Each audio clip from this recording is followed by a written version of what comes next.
नमस्कार, आप देख रहे हैं BB6 न्यूज चैनल। मेरी है विनीता के साथ। आइए देखते हैं आज की हमारी बुलेटिन में क्या है। प्रधानमंत्री नरेंद्र मोदी अपने गृह राज्य गुजरात के 3 दिवसीय महत्वपूर्ण दौरे पर हैं।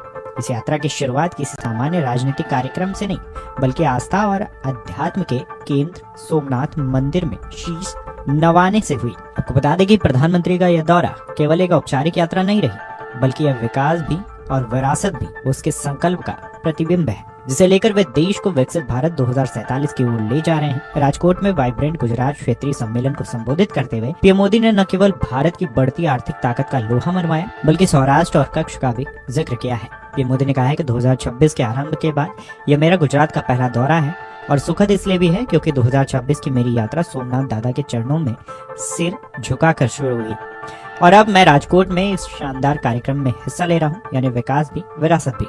यह मंत्र हर तरफ गूंज रहा है। 21वीं सदी का 1/4 हिस्सा बीत चुका है।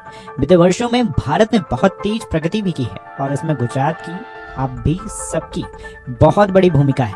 भारत दुनिया की तीसरी बड़ी अर्थव्यवस्था बनने की ओर तेजी से आगे बढ़ रहा है और जो आंकड़े आ रहे हैं उससे साफ है कि भारत से दुनिया की उम्मीदें लगातार बढ़ रही हैं। भारत दुनिया की सबसे तेजी से बढ़ती सबसे बड़ी अर्थव्यवस्था है। प्रधानमंत्री ने कहा है कि देश में महंगाई नियंत्रण में है, कृषि उत्पादन में रिकॉर्ड बना रहा है। भारत आज दूध उत्पादन में दुनिया में नंबर 1 पर है। वही जेनरिक दवाओं और वैक्सीन निर्माण में भारत वैश्विक स्तर पर अग्रणी भूमिका निभा रहा है। भारत की विकास यात्रा को रेखांकित करते हुए पीएम मोदी ने कहा कि पिछले 11 वर्षों में भारत दुनिया का सबसे बड़ा मोबाइल डेटा उपभोक्ता बन गया है। यूपीआई आज दुनिया का number 1 real time digital transaction platform है।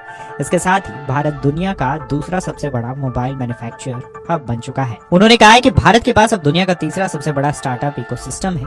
एविएशन सेक्टर में भारत तीसरा सबसे बड़ा बाजार बन गया है, जबकि मेट्रो नेटवर्क के विस्तार के मामले में भी भारत दुनिया के शीर्ष 3 देशों में शामिल हो चुका है। पीएम ने कहा है कि सौराष्ट्र और कच्छ गुजरात के ऐसे इलाके हैं जो हमें सिखाते हैं कि चुनौती कितनी भी बड़ी क्यों न हो, अगर हम ईमानदारी और कड़ी मेहनत से लगे रहें तो सफलता जरूर मिलेगी।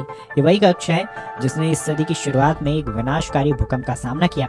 ये वही सौराष्ट्र है जहाँ वर्षों तक सूखा पड़ना आम बात थी। महिलाओं और लड़कियों को पीने का पानी लाने के लिए मीलों पैदल चलना पड़ता था। बिजली का कोई भरोसेमंद इंतजाम नहीं था। समय बदलता है और यह सच में बदलता है। सौराष्ट्र और कच्छ के लोगों ने अपनी कड़ी मेहनत से अपनी किस्मत बदली है। आज सौराष्ट्र और कच्छ सिर्फ मौकों के इलाके नहीं है, बल्कि वे भारत की तरक्की के लिए एक मजबूत आधार बन गए हैं। पीएम ने आगे कहा है कि आज भारत विकसित होने के लक्ष्य पर तेजी से काम कर रहा है। हमारे लक्ष्य की प्राप्ति में रिफॉर्म एक्सप्रेस की बहुत बड़ी भूमिका है। रिफॉर्म एक्सप्रेस यानी कि हर क्षेत्र में नेक्स्ट जनरेशन रिफॉर्म, जैसे अब से कुछ समय पहले ही देश के नेक्स्ट जनरेशन जीएसटी रिफॉर्म लागू किए, हर सेक्टर पर इसका अच्छा असर दिखा।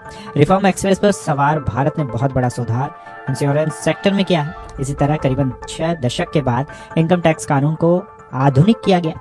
इससे करोड़ों करदाताओं को फायदा हुआ। भारत ने ऐतिहासिक लेबर रिफॉर्म को भी लागू किया है, यानी श्रमिक हो या फिर इंडस्ट्री, सभी का इससे फायदा है। हमें उम्मीद है आपको जानकारियां पसंद आई होंगी। इस तरह की खबरों पर बने रहने के लिए हमारे YouTube चैनल को सब्सक्राइब करना और वीडियो को लाइक करना बिल्कुल न भूलें।